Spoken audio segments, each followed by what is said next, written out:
Ladies and gentlemen, next podcast for your sins. Thank you so much for joining us. We are Arts Arcade, Piccadilly Circus for Television. This is where we delve into the new, the current, the more ever-climbing side of street culture in the broader sense of music on the whole. Inside the house, we have two special guests. Musically, a hybrid, an awesome hybrid. A mix of garage with indie, combined with vocal elasticity of the poetry kind. Good health, good wealth. How what are an we? introduction, man. Damn, we need to. We'll nick that. Yeah. That's great. Yeah, it's all clear. We sorted the sound out, right? Yeah, no, it was good. Yeah. How are we? Yeah, good, mate. Thank you for having us. Yeah, no, absolute pleasure. Where have you come in from? Archway myself. Archway. Yeah, Similar beautiful. ends, Yeah. sort of Canterbury, Newington Green way. Yeah. Northeast. Archway's got a bit of a heritage, you know, all that Holloway Road of rehearsals and locations where music, Venues, just thrives. I mean, it's one hell of a strip, that. Yeah, it's quite a strip. It's a bit like Las Vegas. It's got with everything. less, It's got the not only music, but like I feel like it has a lot of history.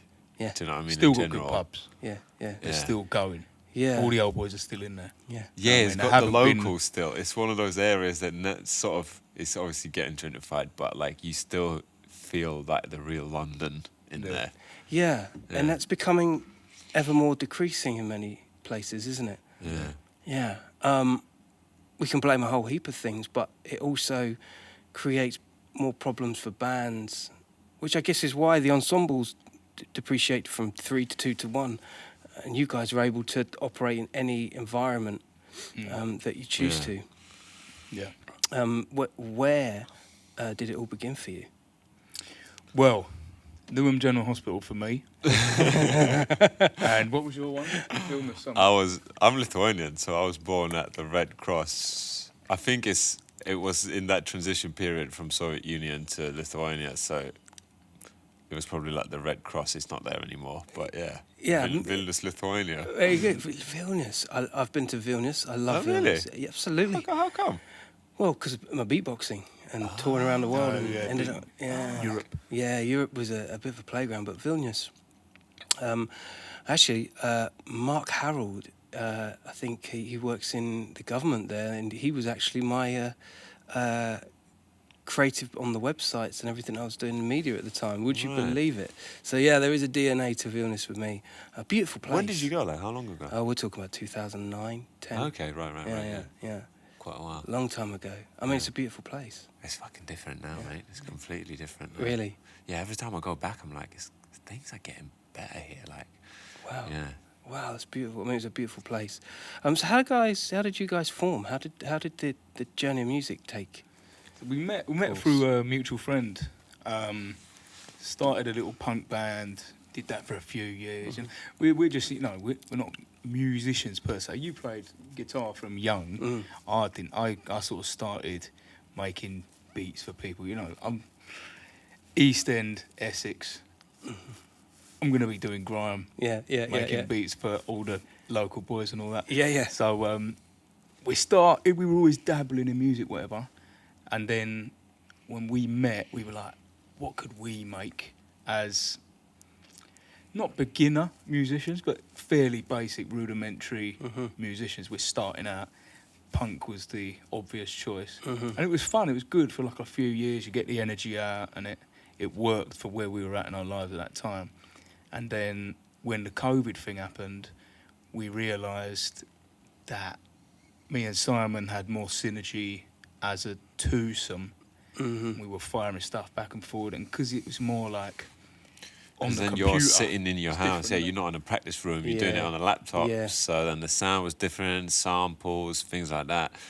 And then we're just like, shall we just do this? Like, this is much more cooler. It's better. Yeah. Absolutely. Just opened it up to a lot more worlds of what we were actually about, rather than we have to play. The drums have to be a certain way. The bass has to fit. Yeah. And it was like, no, we can do whatever we want. Yeah. Yeah, it's fun. It's good. Yeah, I totally feel that as well. Because when you are recording in your own space, with your slippers on, and just coming up with ideas, that's where you're in your almost like a Zen level of creativity where this might not work. But then you've got the bounce back as well between the two of you, which is few and far between when you get that synergy as well. Yeah, it's good. You have to obviously have enough clashing as well. We don't always agree on what's good, but that often when they're not ones that we You both need that like straight friction away, really it's better. to like friction creates energy. You know what I mean? It's Yeah, like you big need a time. bit of Electricity. Yeah, and a sense of restrictive creativity, because, like you say, when you're with a band, although there is the restrictions of like the ensemble, often it becomes a bit of a hodgepodge of loads of people's ideas that you often end up having to gun down in one strand or another, or at least put lower in the mix. But when it's just like the two of you, and that restriction comes in the form of limitless directions between the two of you, it's a lot more nice. controllable, That's a very isn't good it? point. Yeah. Yeah, it's a fact, isn't it? Bands like Slaves, I can't. What's the new Soft Play, yeah. Bob Vylan, and the like. They've perpetuated the idea of creativity as an ensemble, and the dynamics in which you can play on. How's that differ? How's that differentiate with you and your live performances once taken it out of the studio? Actually, to be honest, playing it live is always really important, because you can have a tune that feels good on the headphones, and then you play it live, and sometimes I don't quite gel. It's like the drums might not be right, or it just doesn't have enough. When you don't have a band, you don't have the luxury of, well, that sounds loud, cool, that's fun. It's like, oh no, we actually definitely do need to double down on something here. We need more bass. So the live element is important, but it's freeing. I mean, we can play wherever we want, whenever we want with our setup. Yeah. You know what I mean? Yeah, and it's like, it's so easy. It takes 10 minutes to sound check. It sounds good. It's like Yeah. Chuck a load of backing vocals on. It's If I you don't know need you to. gain by it being just the two of us. You gain. There's pros and cons in it. Yeah, of You course. gain some things, you lose some things. Yeah. But overall, I mean, it seems to really work at the moment. So we're sort of just going with it. No, it's a support act's paradise, isn't it? Yeah, like yeah, just yeah. rocking up with a laptop and a guitar or whatever, and you're away. Yeah. What's been the reception? I mean, look, you guys have got heat on the street. That's without question. What you're putting out now, it has it, and which is why you're here in this street culture space, because it has this connectivity that I guess even you guys couldn't foresee. Yeah. Yeah, you never know really with these things, innit? You just sort of, you obviously always hope that they do well, but it's like the longer you do it, the less sense it makes. Do you know what I mean? Yeah. So like all you can do is just like do the best job you can do, not think about, oh, how is it going to land? How is it going to be perceived? Should we change it to do this more? It's like, no, just forget all about all of that. Just do just do what's in your heart and what's in your gut. So how do you forget about that? Because that is once you've hit gold with something, or at least the reverberance on the street is, oh yeah, I think they like it. How do you manage that creative, It's tricky, steering? But I think it's like, because we've done that also in the past where we're like, something landed a bit better or something, and then we're like, oh, should we do this? And then you do something to follow it, and it's like doesn't really do much, and then you're like, oh, wait a minute, so like what's the... And then after a while, I feel like you just realize, you know what, you just have to like forget about all of it. Yeah. Just do it for the music, like do it to serve the specific actual project. Like what's best for this tune right now. Forget about everything. Yeah.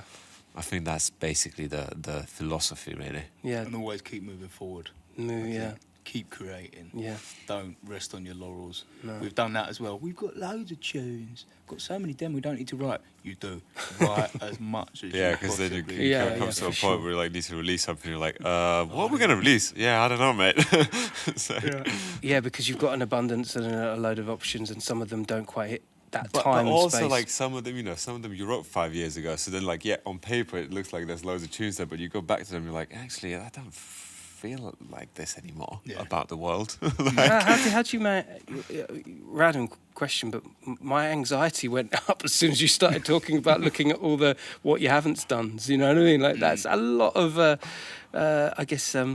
It comes with method, doesn't it? But does it make you anxious sometimes, where something has, blossomed, and you're like, whoa, like now we've got What we got? Does that like serve anxiety? Nah, I think it's not like.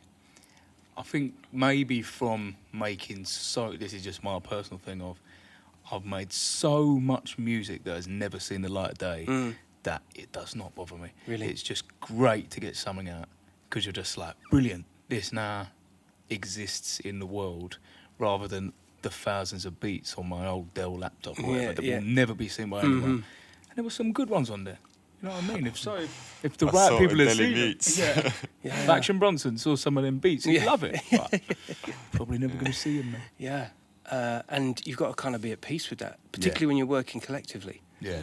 Some things just aren't going to cut it for whatever reason. Some things don't. Some things I love and some don't.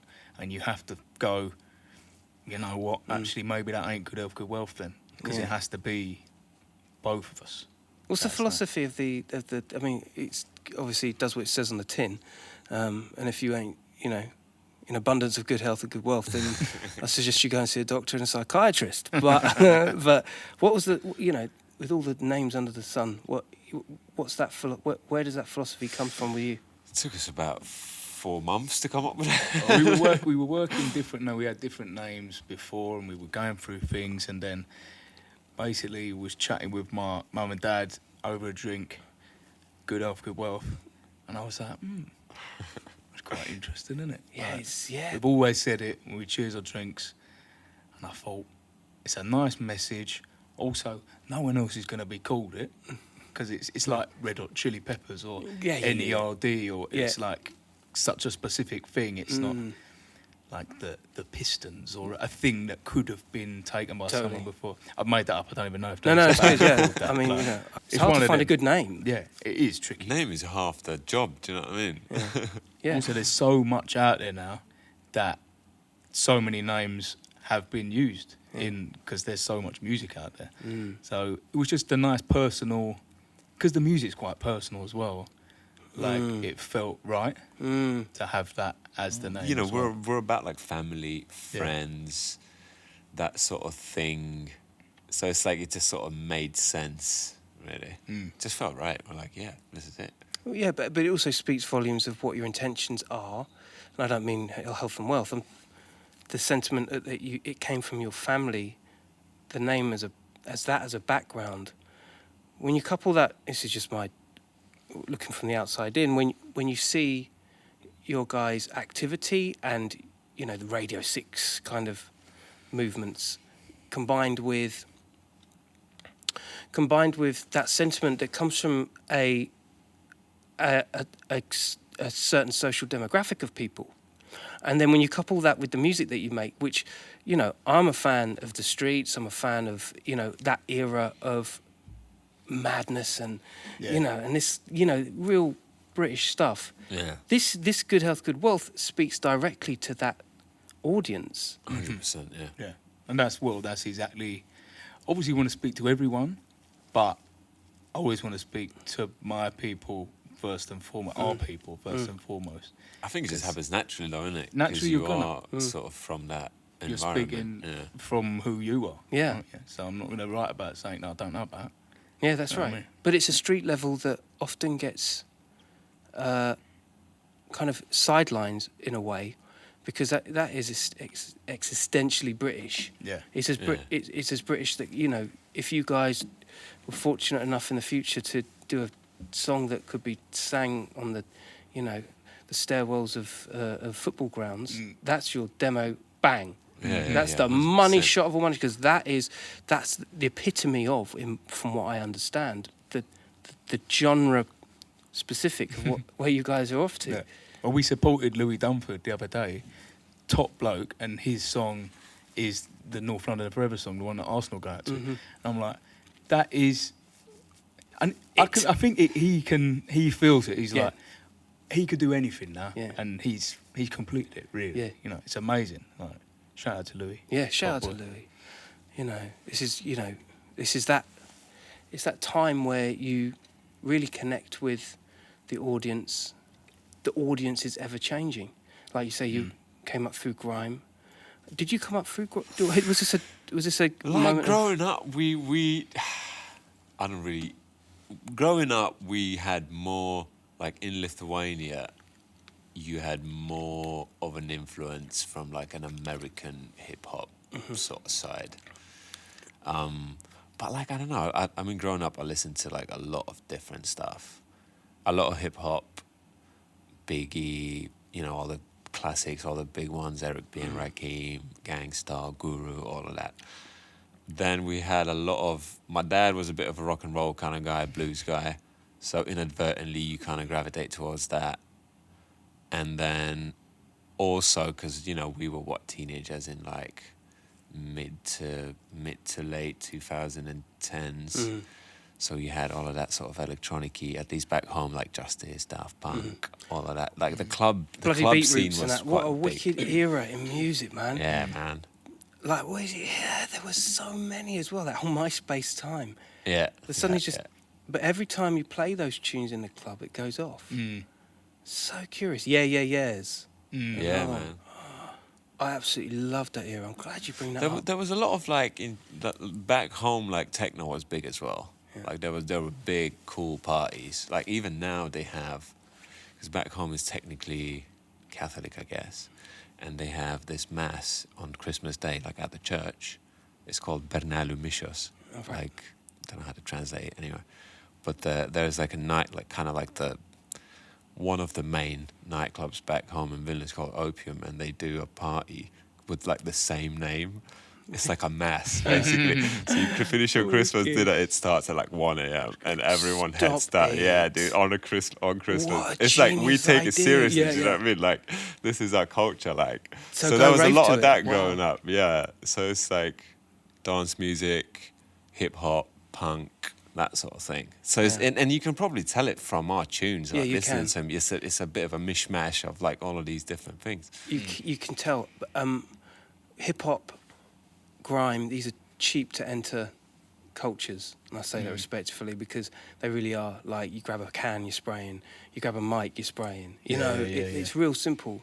Yeah. But you guys chose to take more of a methodical course in creating something that kind of turns the dial slightly on the musicality as well as the vocals, you know? Mm. Which was good. Like, I think it never felt, at least for me, I never wanted to be a rapper. I would never fussed on that. But I always had something to say. We And it was always finding where and how to say it. Do you know what I mean? Like, Yeah, but we do have a few. I mean, we have a lot of tunes in the catalog on our hard drives where you're doing proper rapping. yeah.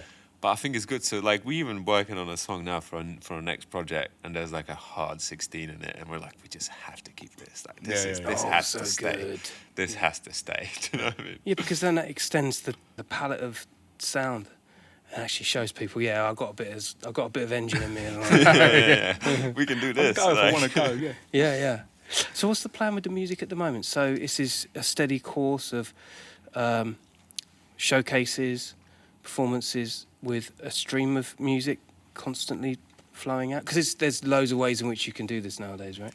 Yeah, at the moment we're currently sort of in the works of putting together our next project. We want to do like a body of work next year, and I don't know how much I can say really, about it. But Say as much there's as an you want. idea there. No one will keep it quiet. You know what I mean? Yeah, innit? No, it's an early idea. It's in the works of basically a 7-track, each track a day of the week. It's kind of like a little concept. That is It's not an album, but that's a a mixtape. great idea. Yeah. Or something. Wow. do a little short filmy type thing with it, maybe. Yeah. You know. Nice. You guys act? Ooh, dabble. We Yeah. can throw down. Do if music need be. videos. Yeah. I can imagine you could. Will this incorporate Lithuania as well as the UK? Wow. I haven't thought about that. Now you said it. Yeah. Maybe it's a week in London and a week in Lithuania. Maybe it's just one long travel journey. Yeah. We'll see. We shall see. Yeah, something to run in parallel in real time. Yeah. Yeah, like an episode of 24. yeah, totally. Totally. Well, thank you so much for joining us, guys. No, we It's appreciate it. Absolute fantastic, pleasure, man. mate. It's been lovely to I'm come really in. looking forward to seeing the development of the projects. Yeah, we'll come down to a Yeah, show man. as well. Absolutely count me in. Legend. Appreciate it, mate. Take care, my brother. Legend. Thank you. Nice. Next podcast out. Good health, good wealth to you. All right. Stay lucky, people. Peace.